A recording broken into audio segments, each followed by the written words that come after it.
Bonjour, c'est IQ91. Voici l'analyse technique des principales paires de devises du marché Forex pour la journée du mardi 22 février 2011 pour le site boursicoté.com. Donc aujourd'hui on commence par l'euro-dollar, des mouvements assez intéressants aujourd'hui sur l'euro-dollar, mais dans une optique ici un peu plus moyen terme, puisque nous sommes dans une unité de temps 4 heures, et bien des mouvements peu exploitables puisque nous n'avons cassé ici aucune zone technique intéressante, à part ici la cassure du Fibonacci 23.6 qui correspondait à une ancienne à un ancien retracement. Donc pour l'instant on ne confirme pas la sortie ici du mouvement baissier, puisque nous l'avons même réintégré en tout début de journée avant d'en ressortir. Mais vous voyez qu'ici au niveau des plus hauts on n'arrive plus à marquer des plus hauts de plus en plus hauts, et que donc la tendance serait en train de s'invalider. On sortirait si ça se confirme donc de cette zone de consolidation sur une tendance neutre, ce qui ne confirmerait pas ici la tendance haussière qui s'était mise en place ici sur ce précédent mouvement. Donc pour l'instant c'est le statu quo, on ne dépasse pas les zones techniques qui nous permettraient de valider une prise de la hausse ou la baisse. Nous arrivons dans une tendance neutre, on reste ici entre des zones techniques qui se situent entre les 1,3540 et les 1,37, et donc il faudra attendre ici la cassure de précédents plus hauts, de préférence ici 1,3740 sur cette zone, ou ici 1,3440 sur les plus bas que nous avions eu mi-février. Donc pas grand chose sur l'euro-dollar. Au niveau du câble, le câble donc confirme ici donc la continuité du mouvement baissier après l'échec ici de sortie de cette zone par le haut, qui aurait confirmé le début de mouvement baissier ici sur lequel nous nous étions appuyés pour venir en consolidation. Ici nous avons cassé le mouvement qui était confirmé puisqu'on avait marqué de nouveau plus haut, mais on n'arrive pas à confirmer ici la cassure du plus haut de cette précédente bougie pour confirmer la sortie de la zone de consolidation. Nous revenons même sur une zone de consolidation qui correspond 50% donc de cette consolidation. Donc pour l'instant pas de confirmation, un peu comme sur l'euro-dollar, on attend une confirmation du mouvement. Au niveau du dollar-yen, le dollar-yen lui continue par contre sa chute.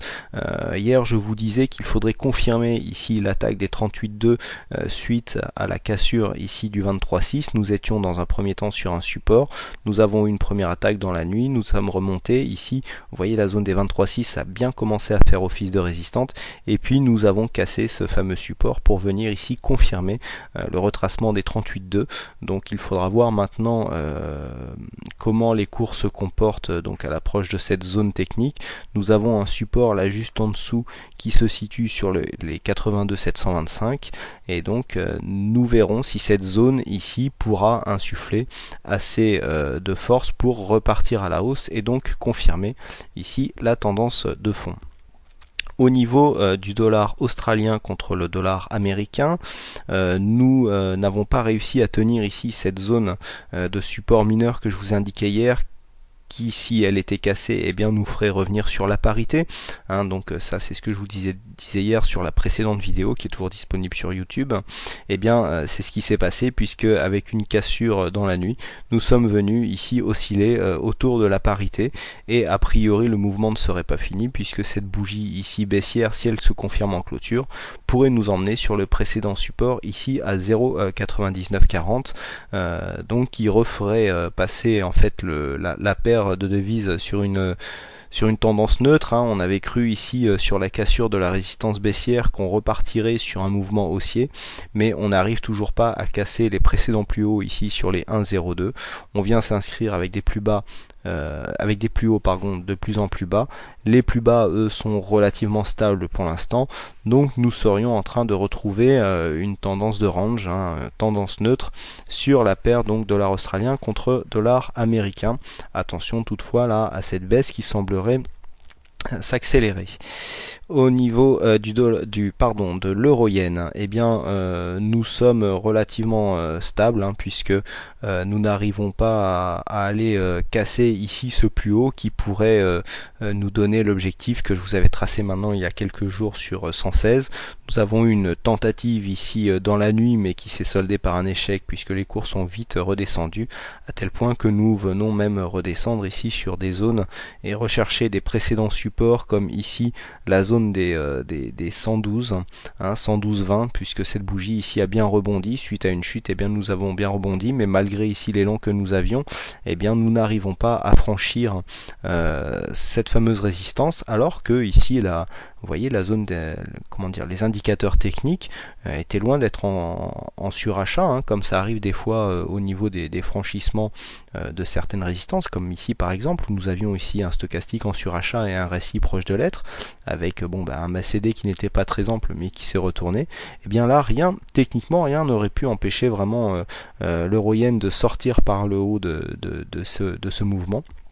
Mais finalement, c'est la chute qui l'emporte pour l'instant, et donc pas de cassure validée pour le moment. Voilà donc ce que l'on pouvait dire sur l'analyse des principales paires forex du marché des devises. Pas de signal de trade déclenché aujourd'hui sur l'euro-dollar. C'est ici que se termine l'analyse des principales paires forex. Je suis toujours ouvert à vos suggestions, hein, que je reçois maintenant plus souvent par mail. Vous pouvez continuer. A priori, cette formule a l'air de vous convenir. Faites-moi part de vos idées ou de vos suggestions. Je suis toujours à votre écoute. Je rappelle que ces analyses sont avant tout les vôtres. Voilà, merci à toutes et à tous pour votre attention. Bonne chance à vous dans vos trades.